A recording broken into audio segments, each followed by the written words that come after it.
Hi, this is Asean Now, and you're watching the Weekly Wrap. First up, the Malaysian Federal Court on Wednesday dismissed the application of jailed Malaysian opposition leader Datuk Seri Anwar Ibrahim to set aside his sodomy conviction. The move marked his final bid to freedom from a 5-year jail term for sodomizing a former aide, a charge he and his supporters deny. Anwar will now serve out the remaining 18 months of his sentence, though is expected to be released 2 months earlier for good behavior. Still in Malaysia, a 44-year-old Singaporean chef was allegedly beaten up by 3 men with baseball bats in the southern Malaysian city of Johor Baru on Wednesday. It was reported that Fong Tek Kiong approached the men with a weapon to recover a debt of 500 ringgit from one of them before he was attacked. Fong was treated with 30 stitches for the wound on his head. Moving on, the blasphemy trial of Jakarta's Governor Basuki Cahayapurnama began in Indonesia on Tuesday. Purnama, popularly known as Ahok, denied he had intended any insult when he commented on an opponent's use of the Quran in political campaigning. Outside the courthouse, Muslim protesters gathered to call for Ahok to be jailed while supporters of the ethnic Chinese Christian governor sang the national anthem. The trial is seen as a test of religious freedom in the world's largest Muslim-majority nation, and if Purnama is found guilty, he faces up to 5 years in prison. Still in the country, the woman who was arrested for planning to mount a suicide bomb attack in Jakarta spoke to local media on Tuesday, revealing she had worked in Singapore as a maid. In the interview, she said she was first exposed to radical Islam through Facebook, collecting articles and audio clips of religious teachings. She was one of 2 women from a group of 7 who were arrested last weekend over a plot to mount a suicide attack on the presidential palace in Jakarta. Next, in the Philippines, President Rodrigo Duterte, in a speech on Monday, claimed he had personally killed suspected criminals while he was mayor of Davao. In his usual frank manner, Duterte said he would patrol the streets on his motorcycle looking for trouble in order to set an example for the police. Rights groups have previously accused Duterte of running vigilante death squads in Davao, which killed more than 1,000 suspected criminals. We now head over to Bangkok with our Thailand partner Nation TV for the latest roundup from the Northern ASEAN region. Thank you very much, KL, for your updates. And let's take a look here in the Northern ASEAN region, starting off with Myanmar. As Myanmar will test around 50 buildings across Yangon to find out whether they are earthquake-proof. The Myanmar Earthquake Committee announced that they will conduct tests on 50 buildings in Myanmar's former capital, Yangon.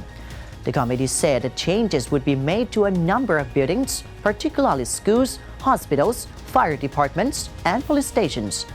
Yangon is located near one of the 5 major fault lines that run across Myanmar. The Tsagang fault line was last active in 2011.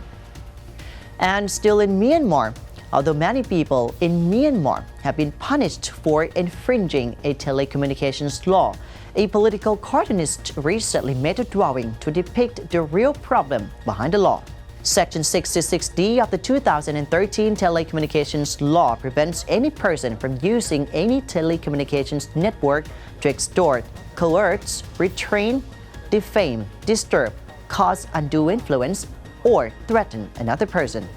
About 30 people have been charged for infringing the law in November. They were fined and put into a maximum jail term of 3 years. However, a political cartoonist pointed out that most of the people were charged because of something they have uploaded on Facebook. A local media also reported that Section 66D is used to punish those who criticize the Myanmar military and government. Now on to Cambodia. 6 Filipinos in Cambodia protested against the arrival of Filipino President Rodrigo Duterte to call for a stop on his war on drugs. Filipinos gathered at the Royal Palace in Phnom Penh to hold a short demonstration against Duterte. The group urged the president to end his crackdown on drugs, calling it a summary execution. The protesters read a statement which claimed that more than 6,000 people have been killed in the name of the war on drugs since the leader took power in July. Moving on to Vietnam, as a railway company in Vietnam has warned passengers about fake websites that sell fraudulent train tickets. A subsidiary of Vietnam Railway Corporation has warned customers of fake train tickets, especially those sold for the period of the Tet or New Year celebrations. Those found using fake tickets will consequently be prohibited from getting on the train. The company strongly encouraged passengers to use official websites to buy their train tickets. And Thailand's largest cement producer announced that they would begin their operations in Laos after the construction of its factory in the country is nearly completed. Operations of the Thai cement company, Siam Cement Group, will likely begin in the first quarter of next year. The plant will make cement and ready-mix concrete. A top executive said that the Lao government has invested in several infrastructure projects, so the company viewed this move as an opportunity to sell cement and building materials there. And that's it for this episode of ASEAN Wrap from the Northern ASEAN region. This has been Satapat Patong, and now back to Kuala Lumpur. Thank you, Bangkok. Thanks for watching. I'm Daniel Al-Bakri, and have a good weekend.